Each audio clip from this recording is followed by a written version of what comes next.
光阳最近出了一台算是豪爵 UHR 的有力竞争车型，前置水冷四气门带 TC。今天我们就来看一下这台 Racing H150。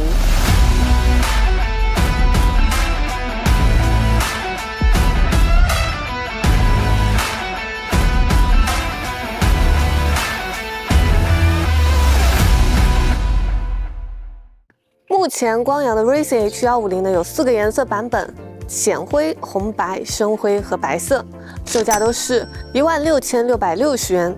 在现在这个卷得很的市场上呢，性价比不算特别高啊。我们今天介绍的车呢是浅灰颜色，在这里感谢杭州大宇机车的支持。Racing H150这辆车呈现出来外观风格呢是偏运动和年轻化的，它整个车的线条呢做的是很硬朗的，然后脚踏板下面呢也有 Racing 字样的一个版画，头部的感觉呢是有点机甲风的味道。那在这里呢有一个行车记录仪的预留口。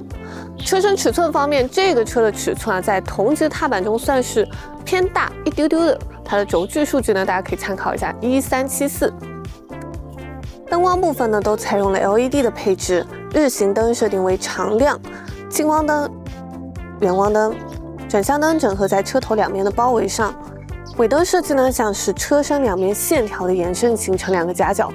前面挡风的面积呢在同级踏板中算是偏大的，那这个呢在骑行过程中的舒适度体验上就会有加分。然后我们来到车主视角，先看一下这个仪表。Racing H150呢采用的是液晶仪表盘，重点突出转速、时速。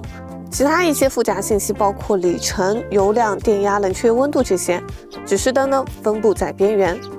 仪表这一部分的信息切换呢是通过右把手这里的按键来操作。这个呢相对来说一般的车子放右把手比较少，左把手的车子多一点。车把这一块呢是我个人觉得设计上过于抢眼的一块啊。首先呢它是采用一个全包的设计，再加上它这个手把的高度呢是偏高的，组合起来这个角度看一下，有一种山羊头的感觉啊。再来一点就是它这个车呢是有配 USB 接口的，而且啊这个位置呢做的很有意思，在这里。那拉杆和按键这块呢，两边的拉杆开度可调，按键包括左手把超车、TC 开关、远近光切换、左右转向灯和喇叭按键；右手把呢菜单调节、灯光开关和启动开关。乍一看呢，是不是没有双闪开关啊？那你仔细一看，这里是有一个红色的三角形的，它的双闪开关是这么打开的。往下看呢，我们可以看到这辆车无钥匙启动系统点火开关位置，这个点火开关集成了开座桶、开油箱、锁车的功能。然后来看一下这个钥匙啊，大家喜闻乐见的奥迪钥匙。我们先来看一下它的前置油箱，就在这个位置啊。OK， 这个车的油箱容积呢是10.7升加92级以上的油，官方给出的油耗成绩呢是100公里2.61个。然后右边呢是这个车子的一个手套箱，可以放一下手套啊、手机这些东西。那么要说的是，它不是跟着无钥匙启动系统一起走的，开关一起走的，它是纯机械一个结构，所以尽量不要放一些特别贵重的东西。然后我们来看脚踏部分，那么这部分呢，它这辆车是做了一些防滑的设计，但是鞋踏这块貌似是没有想让你鞋踏的意思啊，因为它设计起来就没有像是一个踏板的感觉。那么后脚踏这里呢，它是一个按压式的杯旋脚踏。中间这部分呢，这个车是双下鼓式车架，所以这块呢是凸起来的。在实用性上呢，肯定是没有平踏方便的。接下来呢，我们来看一下坐垫坐筒这一块。这坐垫呢，采用是一个皮质的坐垫，软硬度啊算是偏硬的一类。那么前面有一个小设计，隐藏式的挂钩，后面呢行李架或者说是扶手架。然后我们来看一下里面的坐筒空间。这个坐垫背面呢是有为了放头盔专门挖了一块，然后这里是海绵。那么这块呢，这2个也是可以挂头盔的。实际的坐筒空间，我们把公司同事的全盔塞了一下，小尺寸的全盔呢是能放得下，但是那种头部有分道啊，或者说这个纵向高度比较大的一些头盔呢就塞不下了。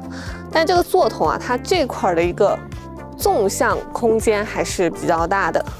动力部分呢，这辆车用的是一台单缸水冷4气门的发动机，排量149cc，刚好也是不用交购置税的一个排量。最大功率11.2千瓦，在8200转，折合马力15.2匹，最大扭矩呢13.2牛米。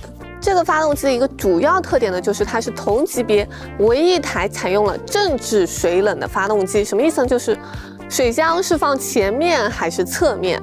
理论上来讲啊，放前面的散热效率更高。减震部分呢，前减震是正制减震，后减震是预载5段可调的双后减震。那这辆车减震呢，没有特别的软硬的一个性格偏向，可能也是为了照顾大部分车友的一个需求。刹车规格呢，前刹是单向3活塞卡钳，搭配260毫米的单刹车盘。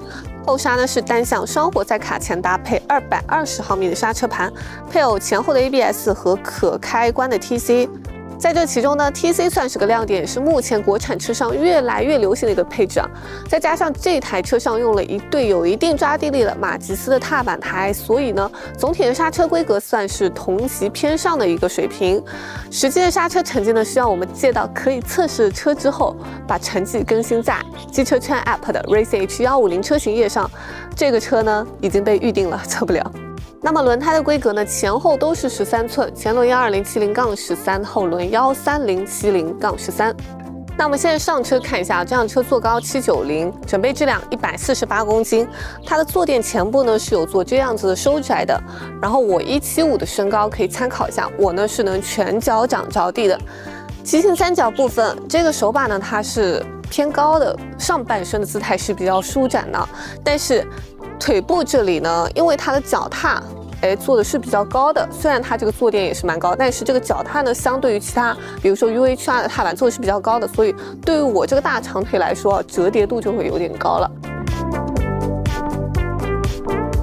好了，目前看到这里呢，这辆光阳 Racing H150定位啊，属于是日常偏运动这么一个类型，适合日常代步通勤，也能兼顾一点跑山的需求。